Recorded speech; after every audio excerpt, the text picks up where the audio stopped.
Awesome. Thank you so much. You're listening to Jackson Grace, a student from Franklin High School, and I think we are ready to start the Story Slam. So I'm looking towards the Franklin teacher librarian, Anne Frazee, to give me a thumbs up that we're ready to go. Awesome. Thank you. So welcome to the 4th annual PPS High School Story Slam, Truth Be Told. My name is Paige Battle, and I'm the teacher librarian for Grant High School.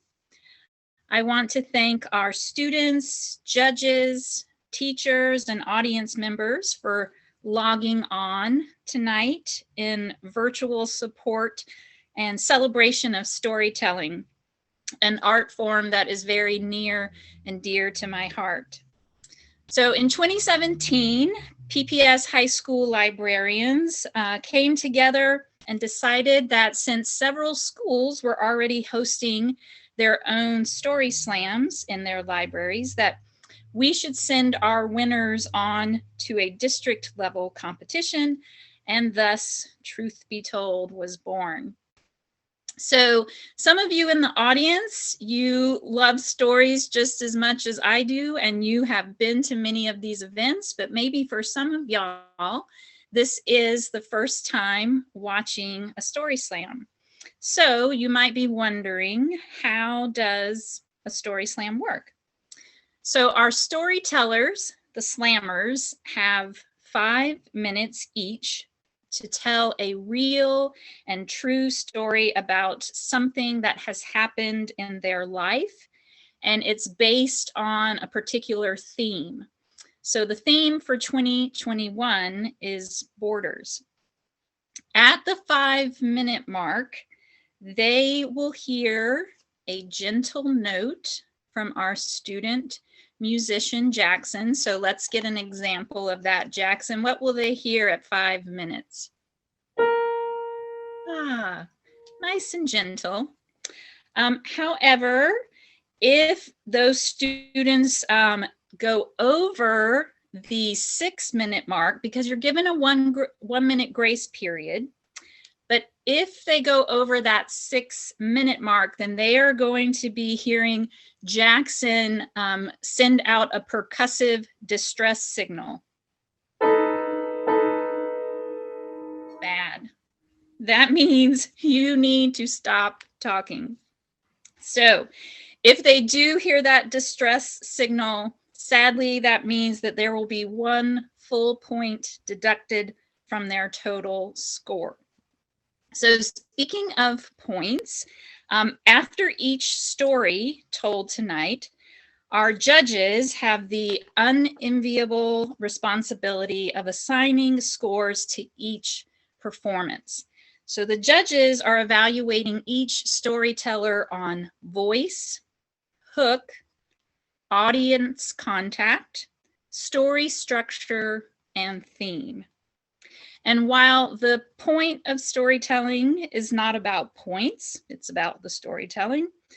Because this is a competition, and in order to determine this year's slam winner and runner-up, points are a necessity. Okay, before we launch into our stories, there's a few housekeeping items to go over. So you see that the chat is open, so that you can send kudos and clap emojis to each of our student storytellers. Our Zoom webinar is being recorded tonight, so if there's any family members or friends who weren't able to attend this live event, they will have the chance to watch this video at a later date, at which point my son, who's part of the video production team at Franklin, hopefully we'll have eliminated all of the bloopers that we have.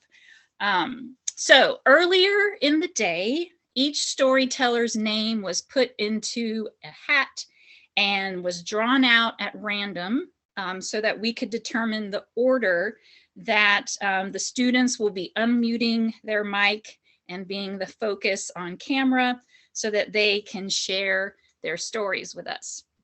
And the student whose name was pulled out of that hat first was Alison Sutherland. Alison is in 9th grade at Franklin High School. So today, you might not know this, but today is Digital Learning Day. And so I asked each of the students ahead of time if they might have a favorite podcast. I was curious to know what was one of the most interesting or fun things that they had learned by listening to a podcast or a YouTube channel, some form of digital media. And Alison shared that her fun fact doesn't come from a podcast, but the fact that she found out was that the medulla oblongata is the section of the brain that causes aggression. This was something interesting that she learned from the 1998 classic, The Waterboy. And so with that, I invite Alison to unmute and share your story. Okay. My story revolves around the most controversial accessory since the red baseball cap. And I'll give you a hint, it's masks. So my mom, about month 7 of the pandemic, were walking downtown, just having a nice day, shopping, when an unkempt, sketchy-looking woman stormed up to us. She might have been homeless, and telling by her unhinged mannerism, she was probably an addict, but these are assumptions. She wasn't 2 inches from my face when she said, "Give me your..." And before she could finish, I automatically thought something like, "Shit, I'm being robbed." I thought she was going to steal my birthday check or something. But then she finished her sentence, and she said, "Give me your goddamn mask. Those things are evil." So she had my mom and I blocked on this corner for maybe 5 or so minutes, just yelling at us, screaming at us, demanding that we remove our masks. And it was terrifying. We didn't know what she was going to do. And from this experience, 2 things really keep me thinking. At one point she said, "As far as I'm concerned, your name is Heather." Heather? Who's Heather? I still don't really know, but I have a feeling it's like a stand-in for a Karen, which... Why? Because I'm wearing a mask? I was wearing glasses at the time. Maybe she thought I was an elitist. I don't know. And the other thing that sticks with me was her hatred. My mom and I were just having a nice day, trying to stay safe and wearing our masks, but she hated us for it. But I realized that I do a similar thing to people all the time. Whenever I see somebody going down the road with one too many American flags on the back of their truck, I immediately associate them with MAGA. Which, for what? Showing their patriotism? It doesn't really make any sense. When I originally told this story back in December, November, I ended it by saying that we should all hold hands and sing Kumbaya and try to find common ground, Republican, Democrat, and Independent alike. But that doesn't seem very fitting now that January 6th happened and a group of domestic terrorists raided the Capitol building attempting to kidnap and murder congresspeople. My perspective has shifted a little bit since then. Nearly 90 years ago, FDR said, "The only thing we have to fear is fear itself." And I can't think of a more relevant quote to today. I've come to the conclusion that besides COVID, the most contagious virus we have in this country is fear. It has to be. I mean, we're a nation of terrified people. Think about it. Depending on which news station you listen to, you might either believe that anybody with a gun is just a ticking time bomb waiting to shoot up your child's school or your local movie theater, or alternatively, that at any moment an illegal immigrant is going to break into your house, and because the government stole your guns, there's nothing you can do to defend your family. But how did we get so far from the same page? When I encountered that woman downtown, I was really scared. I thought she might rob me or worse. But was she scared too? It sounds absurd, but why else was she driven to approach us that day? Why were the insurrectionists driven to raid the Capitol building? Because they were secure? I think what needs to happen is certain media outlets need to stop spreading these self-serving alternative facts because they're tearing us apart, and people need to stop falling for them too. If there's anything to learn from January 6th, it's that fear is a very contagious, effective, and dangerous tactic. I think about that woman I saw downtown a lot. I want to know who told her about COVID in the first place, that it was a fraud. Was it the COVID truthers that we passed protesting earlier that day? Was it some crazy conspiracy theorist on Facebook? Does she have internet? Or maybe she didn't even believe what she was saying at all. As frightened as I was of her, I wish I would have talked to her. You always think that when something happens like that to you, that you'll know exactly what to say, that you'll defend yourself and you'll kick ass and you'll do something for yourself. But that doesn't usually work out like that. It didn't for me. I just stood there and said nothing. And I regret that. Now that I think about it, if I could ask her anything, first of all, I would ask her, who the hell is Heather? I'd really like to know what's driving me insane. But more importantly, I'd like to ask her, what are you afraid of? That's my thing.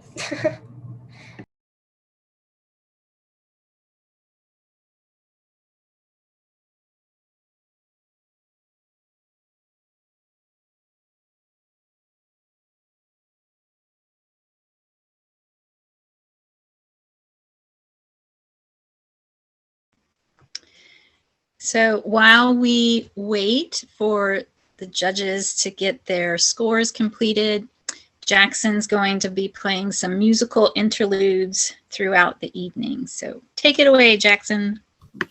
Okay.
All right, so next up, Anna Klein, a 9th grade student at Lincoln High School, told me that one fun thing she had learned from a podcast is that folding lawn chairs are statistically more dangerous than roller coasters.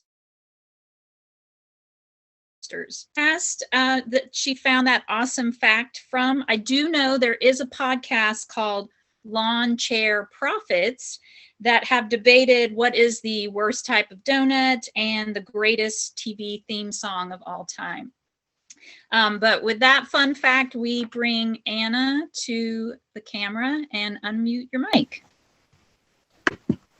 All right. So if any of you have ever missed a flight, you would know that it's not a fun experience. And I've missed a flight, and I wouldn't recommend it. It was not very enjoyable. So I was visiting my cousins in Hungary, and it was the last day of our trip. And after 4 weeks, we were ready to go home because I don't like my cousins very much, but that's not important. And so they drive us to the small airport in Debrecen, which is the town they live in Hungary, and we're printing out our boarding passes, preparing for a long day of flying ahead of us. We've got 4 flights. We go from Debrecen to Munich, from Munich to Vancouver, Canada, and from there we go home. Okay, maybe that's 3. I don't know how to count. Anyway, the point is, We're printing out our boarding passes, preparing for a long day of flying, and everything is fine until it isn't. And a red error message pops up on my grandpa's boarding pass. So we go up to the front desk and we ask them what's going wrong, and they tell us they've never seen this issue before. There's something wrong with his green card and they can't let us pass the border in Canada, but they can get us boarding passes to Munich. And they said, well, it's a bigger airport. I'm sure they've seen this problem and they can fix it there. So foolishly, we take their advice and get on the plane. There's no going back now. And we arrive at the Munich airport with 15 minutes to get to our gate. So we're running across the airport as fast as my grandpa's hip replacement can take us, which isn't very fast. And we arrive at the gate right as it's closing. We practically throw our boarding passes at them, except we don't all have boarding passes. So they're frantically typing on their computers, trying to fix the problem, but they don't know what to do. So they tell us, look, this plane is leaving, so either the three of you get on it and leave your grandpa here, or all four of you stay and try to get different tickets. So we didn't want to leave my grandpa alone in the Munich airport because he can't speak English, let alone German, and I didn't like his chances. So the four of us all go, they direct us to another lady, and she tells us we can't get refunds because it's not the flight's problem that my grandpa's boarding pass didn't work and his green card wasn't updated. So my grandma's getting really mad because if there's one thing she doesn't know how to do, it's stay calm. So I pull out my phone and I call my mom. Now, this was not what she needed to hear at 5 a.m. on a Saturday morning, but she tells us just stay calm, everything will be fine, just grab your bags, everything is fine. Staying calm is exactly what we weren't doing, but we did as we were told, and we went to get our bags. And after 3 hours of waiting, they finally showed up. And luckily, this gave my dad enough time to book us a room at the airport Hilton. So after a few wrong turns, we check into our room. All that's left to do now is wait. Wait for a text from my mom saying, I got you plane tickets, you're free. Except that text didn't come. Instead, I get a text from my best friend saying, Anna, you're coming to my birthday party, right? What birthday party? 2 days from now? So now I was panicking even more than I was before, which I didn't think was possible because the stakes just got raised. I wasn't going to miss my best friend's birthday party. But I didn't want to tell anyone because I didn't want to stress them out anymore. And luckily, an hour later, I get an email from my mom with plane tickets. So the next morning, we wake up thinking our ordeal is finally over. Except it isn't, because our plane is an hour late. And by the time we get to Iceland, which is where she got us tickets for, from there we'd go back to Portland, we had a 15-minute layover. So this was not good, because if we would have missed that plane, I don't know what we would have done. So luckily, my grandma persuaded, and by persuaded, I mean yelled at, an airport employee to get my grandpa a wheelchair so we didn't have to run at his hip replacement speed across the airport. And we made it to the gate right as it was closing, but this time we had boarding passes. And $6,000, 48 hours, and a lot of stress later, we arrived back in Portland, just in time for my friend's birthday party.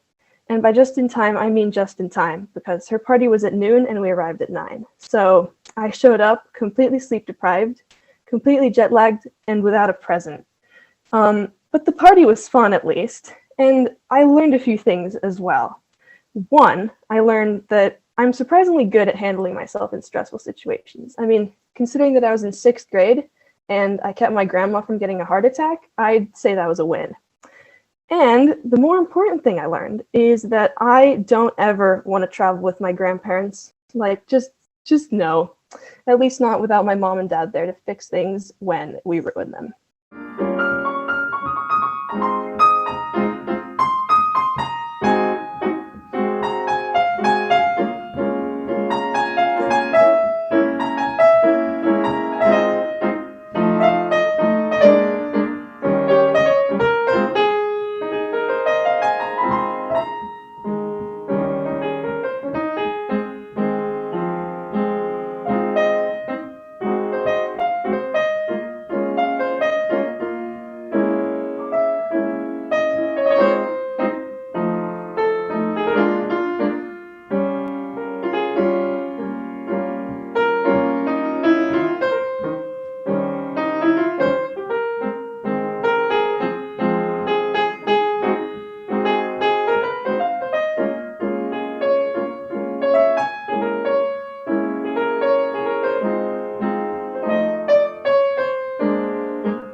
Thank you.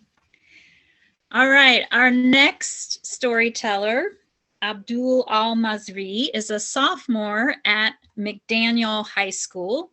And if some of you are thinking McDaniel High School, that is not a Portland Public High School. It sure is. It was formerly Madison High School, and they have had a name change. And so now they are McDaniel. I asked Abdul, what does he like to listen to on digital media? And he said he really enjoys learning about other cultures. And I said, oh, that's awesome. How do you do that? And he said, through TikTok. Like, awesome. So up next is Abdul to share his story. The first bomb. I was upstairs looking at the sky. I saw a smoke outside from a building that was burning.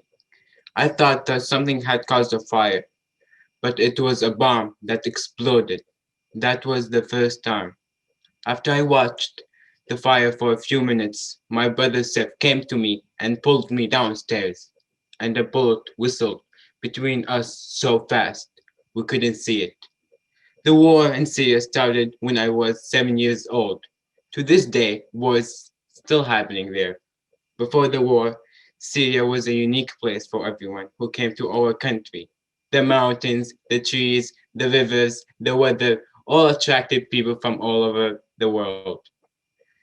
When the sun set, the mountains changed colors to black and orange, reflecting the sun. There were people in open air markets, and we always liked to talk with people and visit other cities and parts of the country every month. It all changed when the war started. A lot of people lost their lives from the bombs that exploded around us. It was a deep, constant fear.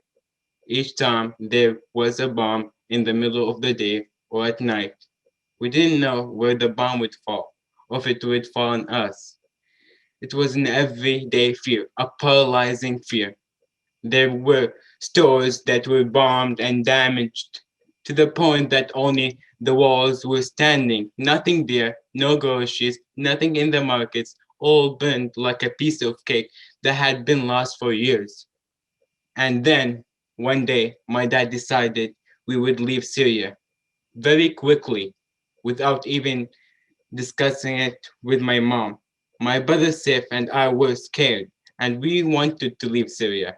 I was afraid that something would happen to me or my brothers or someone I loved in my family. It was at sunset that day and I really thought something had been taken from me. I didn't know then what it was. My dream, my childhood, the people who I loved, my friends, my city, my country, my homeland, the food, the Ramadan celebration. Where had all of this gone? Gone from my life. The time came, so we gathered, my nieces, my aunties, and my uncles, in my house to say goodbye. My uncle bought a chocolate and some cake for me. At the moment that I was going to the car, he came and gave me a huge hug and was crying, and I was crying. I couldn't eat the chocolate he gave me.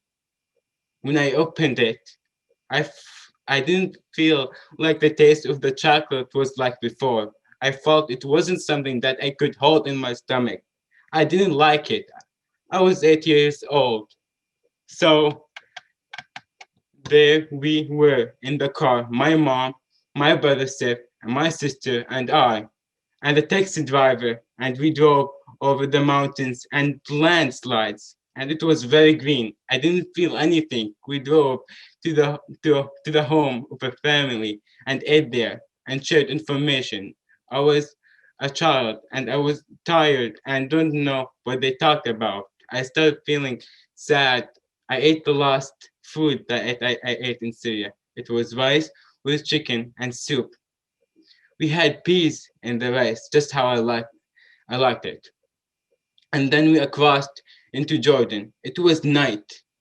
We were in a valley surrounded by trees and rocks and mountainous land, very steep. My mom, my brother, my sister, and I walked, holding my mom's hand tightly to not feel so terrified. We walked and saw in the sky so far away from us a big fire exploding like a tornado. in the direction of my country. My mom's face was like a stone, so I wouldn't feel her sadness. We kept walking for nearly 5 hours to the bus stop, and then we rode, until we saw a wall surrounded by broken iron chains. Like going to prison. It was exactly like that, even though we didn't know it yet. Once we went there, we could not go outside again. They saw us if we ate, if we drank, if we went to buy groceries. The people from Jordan gossiped about us until we got sick from them talking about us so much. We stayed in this prison, not prison, where it was so unhygienic. And there was no room or space. That bathroom, the tents were all dirty and full of moths. I still hate moths. Dive bombing around our heads all the time. We stayed a few weeks until my dad could come. Living in the camp was a nightmare that transitioned us to our different life outside Syria, to a darker view of people that I'm still fighting. I fight people hating my culture and religion. When we crossed into Jordan, we didn't just cross a geographic border. We crossed the border from being treated like a civil people to be treated as though we were hardly even human.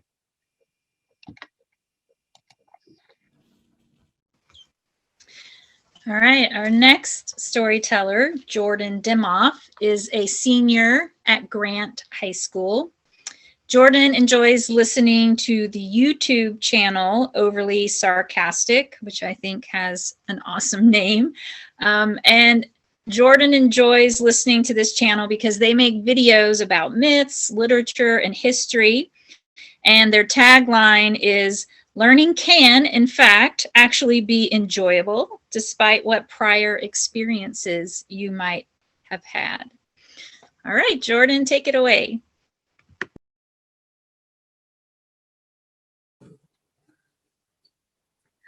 A child's imagination has no borders, especially when you're twisting and turning down a river in an oversized canoe when you get back to the shore where you began. And the jolly fishermen cheer out from the sides, "Did you catch anything good?" Now, as an 8-year-old, the only logical response was to hold up the treasure chest of glittery gold and say, "Yes, we did." Now, you may be wondering, treasure on the Willamette River, this isn't Goonies, this isn't the beach, we're not dealing with pirates. But we were dealing with pirates. When I was little, I would go to my dad's shop where my grandpa lived.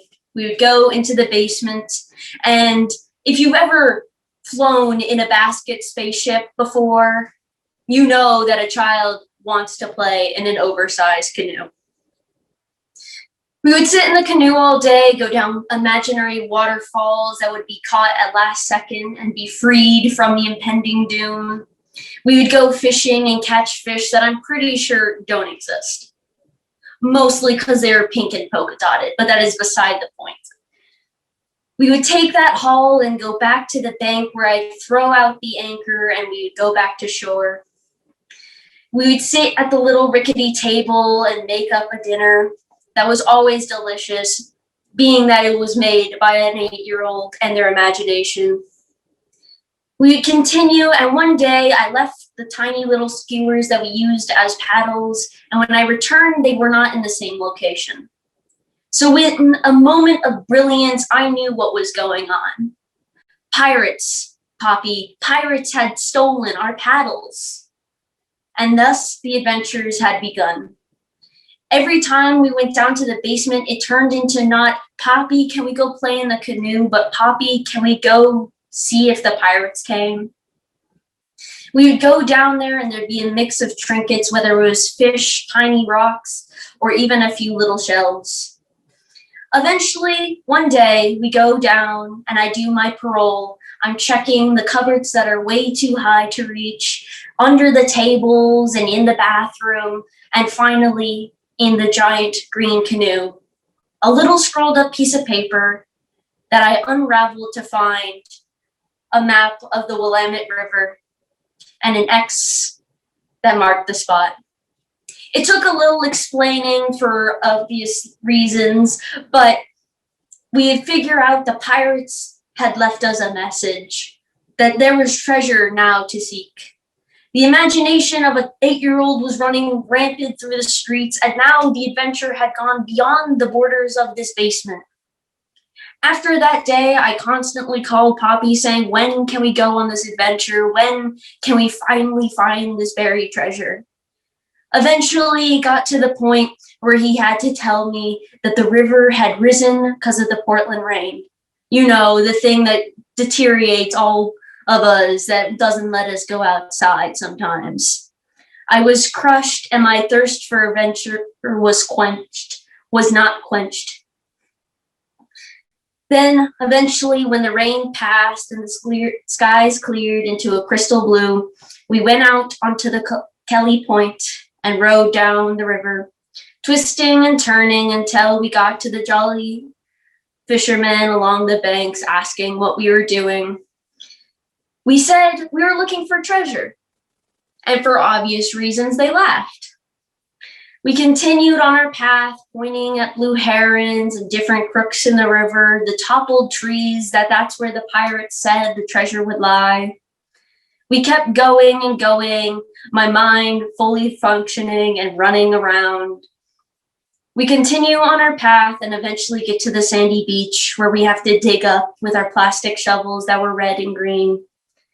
Once we get there, we finally hit something, a tiny shoebox black chest filled to the brim with jewels and shells, little bracelets and tiny little knickknacks of various degrees.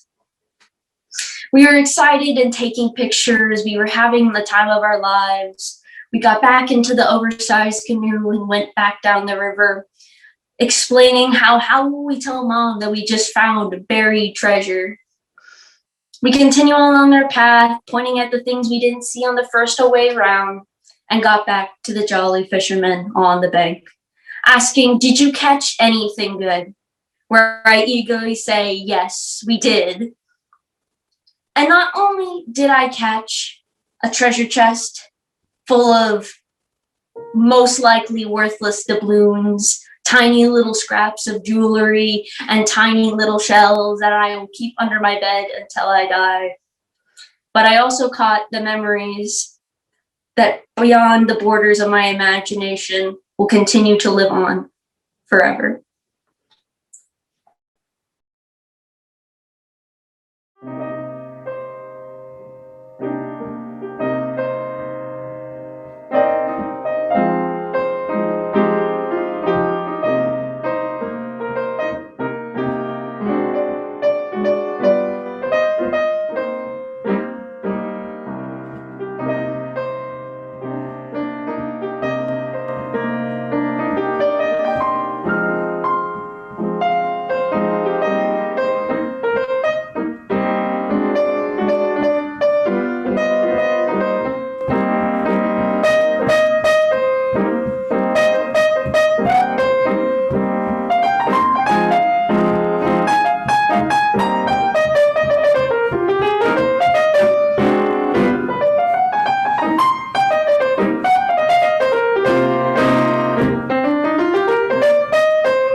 is a sophomore at McDaniel High School.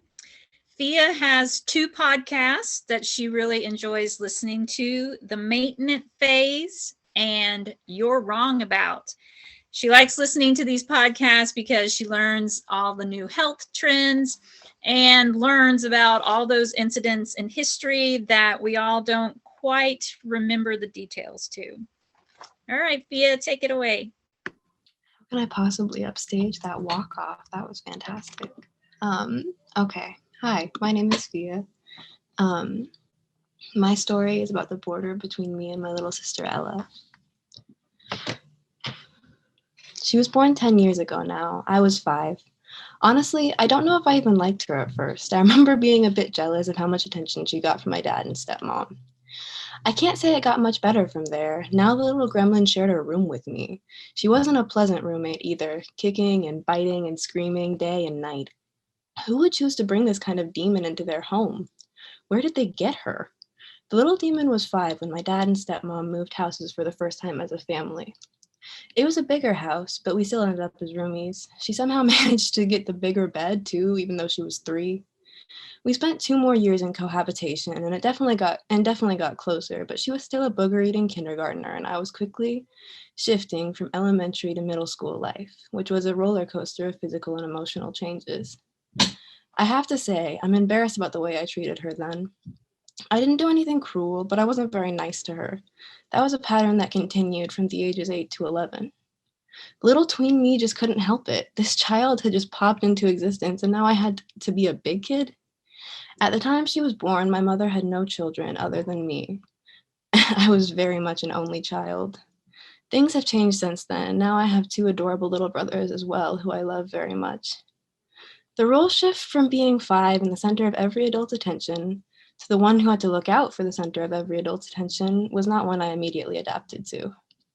By the time I was 12 years old, I realized I needed my own space. I told my parents and they agreed to give me a room in the basement with my very own queen-sized bed. It felt weird all alone in the big empty basement, but I adjusted. My relationship with my dad has been a messy one since I was little. I didn't recognize it when I was smaller, but he's always been a bit of an angry person and a very heavy substance abuser. Our relationship was not necessarily a healthy one, and it consisted of a lot of one-sided screaming matches that you just couldn't win. But he was my dad, and I still loved him. Ella seemed to be rapidly aging at this point. She was already 8. Along with that, the relationship between me and my dad had rapidly deteriorated. We fought constantly, and my anxiety and depression felt to be at an all-time high. I felt trapped there, and it ultimately met in a huge fight. My dad and I got in a physical altercation, and I left immediately after. I'm not going to get into the details, but I don't think I will ever live with my dad again. Luckily, I live with my mom now, and I'm much happier and healthier. I've been going to therapy, and I have a support system now that I created for myself and makes me feel very much better. My dad's family acts like what he did was not a big deal. And for a minute, I started to believe it. But in writing out this story, once again, it made me realize what happened was not okay. It's not something that I just need to ignore so my grandparents like me again. Why do you think they treat me different? Because what their son did, asking me things like, did you give your dad a hug when you saw your sister last? It's really left an impact, but I don't think they've noticed. The even bigger impact, though, has been on me and Ella's relationship. I try to see her as often as I can, but it's hard, especially with COVID. There's a border between us, and I'm attempting to breach it. Ultimately, there's not much of a takeaway from my story, but if there's anything it has taught me, it was the acknowledgement of the time I lost with my sister. Because of my own actions, because I pushed her away when we were little, and now we might never live together again. I'm working on myself, though, and once I'm ready, I'll find a beautiful place for both of us. That's why I save my money, and that's why I keep working so hard, so that one day we may be roommates once again. Thank you. That's my story.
was perfectly timed, Jackson.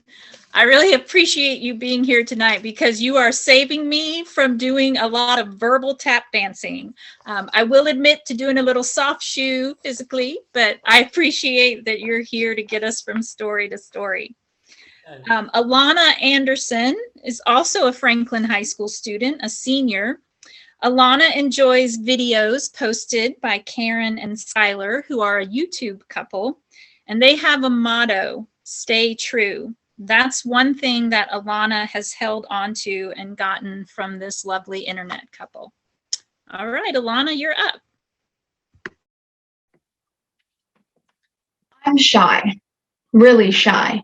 In fact, I have to formulate my sentences before even talking to anyone. And I like girls, which makes for an interesting combination because number one, there's the hurdle of trying to determine whether or not she's into girls. And number two, girls are intimidating.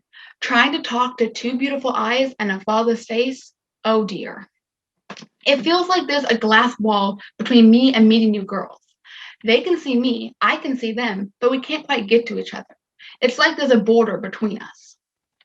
Whenever I try to talk to a pretty girl, I either stumble my words because I'm super nervous, chicken out and go in the other direction, or make a complete fool out of myself. So it's junior year, I'm doing pretty good, but honestly, I'm a little bit lonely. And I really want to meet someone that I can connect with and possibly date in the future. So one day, it's late afternoon, and I'm walking down the stairs in the cafeteria. The sun is shining through, and the sun is shining on this beautiful girl at the bottom of the stairs. She has brown eyes and blonde hair, and she's gorgeous. She's just standing there, and I'm noticing her. And I'm like, do I know this girl from QSA? Have I seen her around? And she smiles in my direction. I whip my head around, there's no one there. So I smile back, we share a smile, and I walk down the stairs, she heads out the side door, and I start freaking out. I mean, a girl smiled at me. This is awesome. And it's one of those moments where you just feel like, if I see that girl, I'm gonna say hi, I'm gonna ask her her name, But first I need a game plan. So I decide to ask my brother for advice. The first thing he says is, those quirky words you use, like coolio and awesome sauce?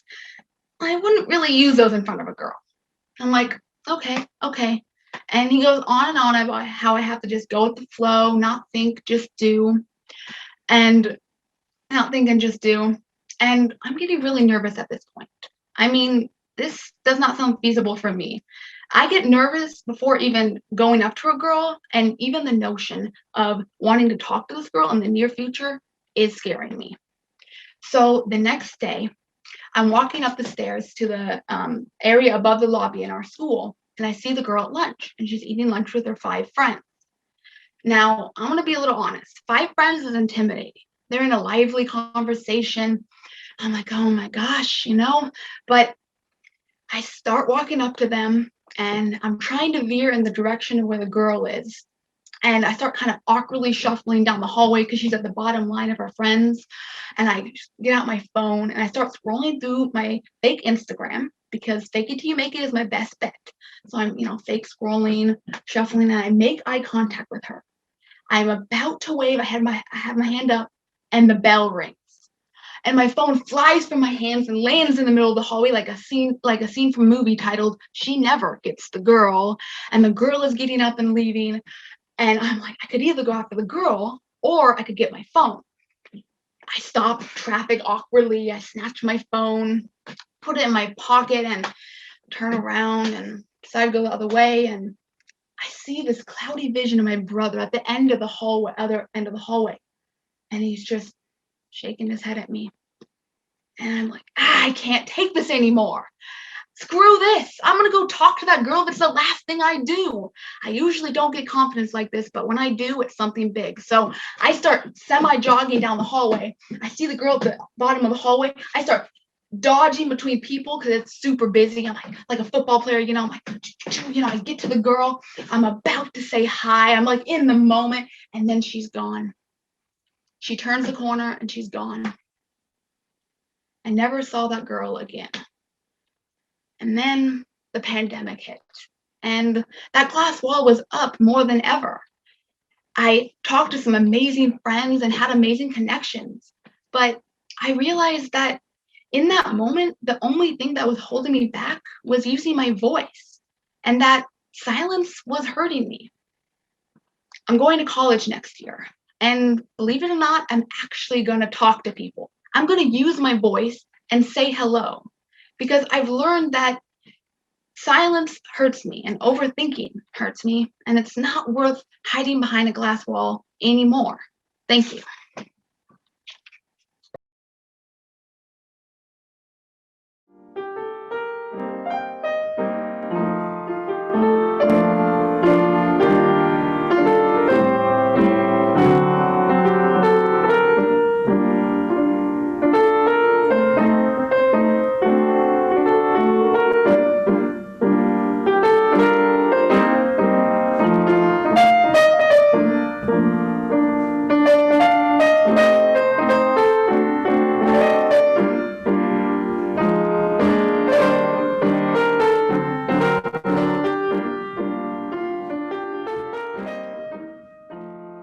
All right, our last student storyteller for the evening is Ellen Lovery, a senior at Grant High School. Ellen enjoys listening to the History Chicks podcast because she has learned a lot about some interesting women who did really cool things. All right, Ellen, you're up.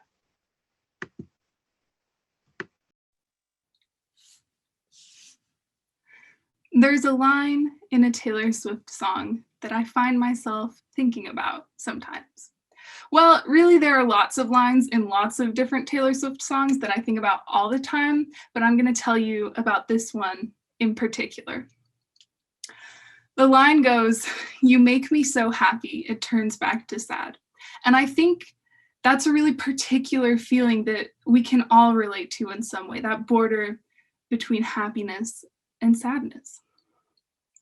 This story takes place in Japan, which, if you know me, you know that most of my stories take place in Japan because, frankly, the 3 different school trips I've taken there are the coolest thing about me. This particular story, this particular moment, happened on the last night of our month-long stay in Sapporo in 2019. We had all checked into the hotel. We were saying goodbye to our host families. Everyone was there. It was a big sob fest. We were taking lots of pictures. And eventually, we went up to our rooms for the night. The thing is, it was pretty late in the evening by then, and we had to get up God knows how early to get to the airport in the morning. And I guess we all just kind of decided that since we weren't going to get much sleep anyways, we might as well not sleep at all. Now, what is there to do in Japan in the middle of the night? The answer, of course, is karaoke. So almost all of us in this group, about 18 high schoolers, we get out of the hotel, we walk to this cool pirate-themed karaoke place that was a couple blocks away from our hotel that we had been to a couple times because, again, pirates are cool, karaoke's cool. What else would you do? So we get there, we pool most of our remaining yen, and we rent a room for the evening. I can't remember the whole playlist of songs we sang. I'm sure there was some Queen, probably hits of the early 2000s, Lady Gaga, all that good stuff. Probably some J-pop songs, because we were in Japan, and supposedly we all know how to speak Japanese. But I do know one song in particular that we definitely did sing, and I'll tell you why in a minute, but the gist of it is we danced, we jived, we had the time of our lives, and I stole the mic because even though I was only 15, I was not going to let that stop me from being the dancing queen. ABBA, as a band, has one of the most joyful sounds in the world, in my opinion. Like, you put on an ABBA song and it's impossible not to have a good time. And that's why I was so sad. Sure, it was a great night, surrounded by friends, singing good songs, eating good snacks, but I couldn't stop thinking about the fact that in less than 12 hours, we were getting on an international flight. This once in a lifetime experience was ending. The rest of the night was that feeling from the Taylor Swift song, so happy it turns back to sad. I think that pure joy is an incredibly rare feeling. I don't know personally if I've ever felt it in my life, because in the midst of a happy moment, I'm always conscious of and scared of its inevitable end. There is, however, a photograph from that night. I didn't see it until a couple months later, but it's a photo of me and a friend from that night, clearly singing Dancing Queen. We have the mics, we're pointing, you can dance, you can jive, you know, like it could not be any other song. And when I look at that photo, all of the emotions of that night come back, the good and the bad. I don't know when I'll be able to go to Japan again. I know it won't be for a long time. And to be honest, when I look at that photo now, when I think about that month of my life, it brings back more hurt than joy. But that's the thing about emotions, you know, that border between happy and sad, it isn't fixed. It changes back and forth. I know someday I won't have this pain when I think about that time. It will get better eventually. And until it does, I will just look forward to crossing that border again. Thank you.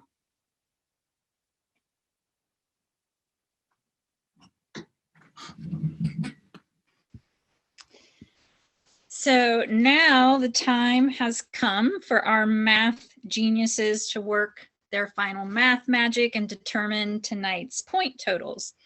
And so while we wait, I thought I would share a story about a time in my life when I crossed a lot of geographical borders. So, you know, every year when the Story Slam comes around, we encourage our students to be a part of this literary event. And we take them through some workshops where we talk about the story arc and what are all the points that you want to hit. And eventually, to offer them encouragement, we end up sharing stories with our students. And this was one that I shared this year. So when I was in 5th grade, my class was assigned a research project. And the product you had to produce at the end of this was a poster that related an event from US history. The main thing I remember about this time in my life is that one of my classmates, Jonathan Ogle, made a poster depicting the Oregon Trail. And no offense to any native Oregonians in the audience, I was growing up in Florida at the time, and I will have to say, the state of Oregon had never really crossed my mind. So I was quite fascinated to listen to Jonathan give this presentation about this event from US history. Flash forward probably about 15 years, and I find myself contemplating the Oregon Trail because my husband and I, we had just gotten married at the Graceland Wedding Chapel in Las Vegas and had flown back to North Carolina, where we had been living for a couple of years. We were ready for a change, though, and I had visited Portland, Oregon. I thought it was a wonderful place to be. My husband had never been here, but he was up for an adventure and said, sure, let's move to Portland, Oregon. So we rented an 18-foot U-Haul. We loaded up our Ford Escort onto a tow trailer behind us, and we set off out of North Carolina. Then we made it to the border of Tennessee, and we began to hear that there was some incoming weather that was a little distressing. Nashville was preparing itself for a blizzard, not something that typically happens in Nashville, Tennessee. We were really worried about, were we going to outrun this bad weather? And we did. We managed to bust through the border of Tennessee without having to drive through blizzard conditions.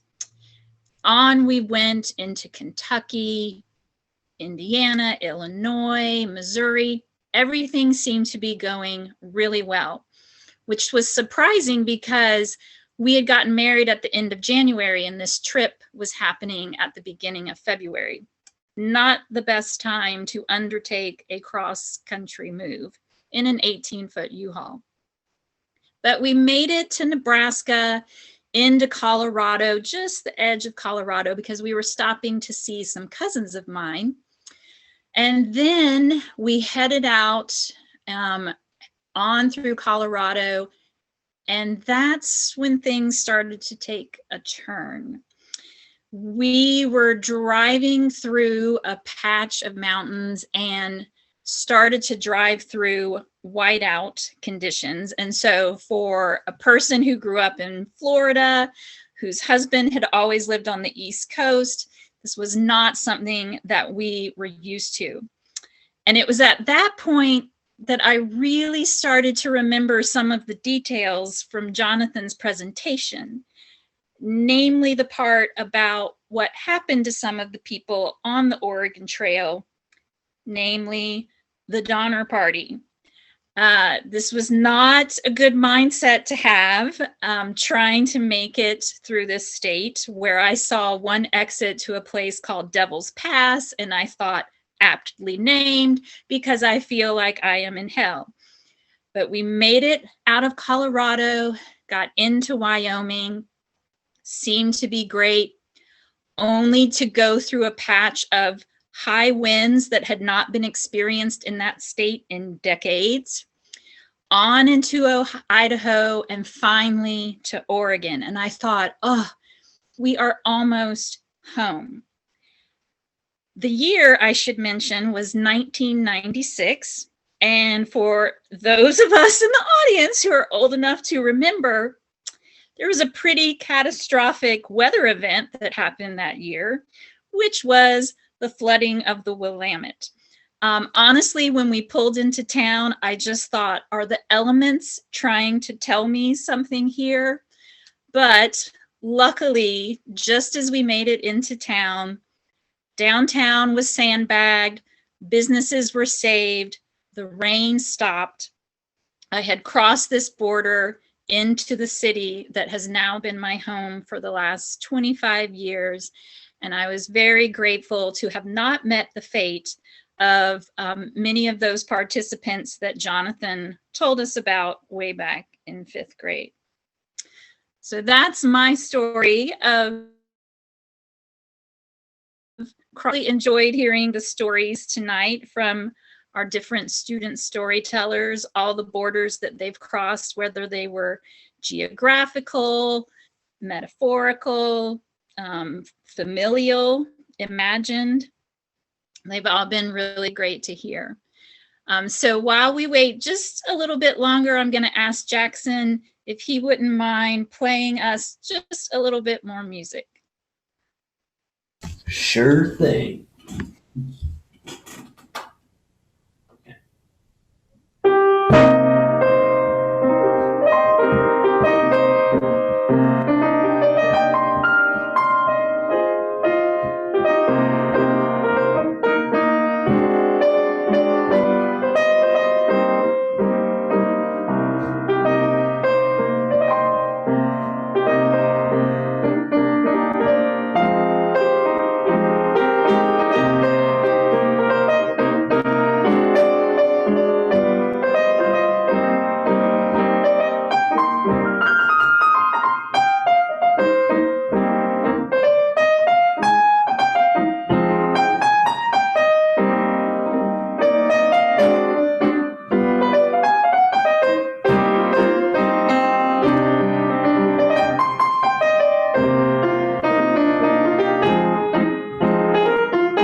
I'm going to do a little verbal tap dancing, Jackson.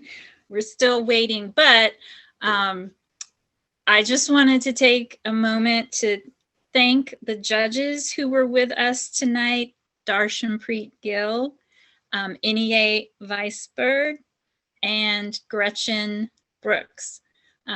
Very grateful for them donating their time and talent tonight. I'm grateful for the math genius that we have, Pardis Navi. She's a retired math teacher from Grant. And Jennifer Sochua has been helping us keep track of the time. She is my library assistant at Grant High School. So one of the things for all of our panelists, we want to stay and get a group photo at the end. So make sure that you stick around for that. We appreciate that. Let's see, trying to think. Oh, I have to thank the other teacher librarians for running this program in their school. I said it before, but this has been a really tricky year in pulling off events. And so I'm very grateful for the patience and grace that my students show every day when they show up for class. And I'm really grateful that they volunteered to tell their stories tonight. Okay, so I just want to thank one more time all of our student storytellers, Allison, Anna, Abdul, Jordan, Thea, Alana, and Ellen. So we would like to congratulate this year's runner-up, and that is Alana Anderson from Franklin High School. And so the time has come to crown this year's storytelling champion, and that is Abdul Al-Masri. So thank you so much for sharing your stories about the borders that you have crossed. We really look forward to seeing everyone again next February, when our theme will be lucky. And I asked Jackson if he knew how to play some Daft Punk, and he is a very talented musician, that said no. But while we gather on the screen our panelists, we'll turn it back over to Jackson to play us out into the evening.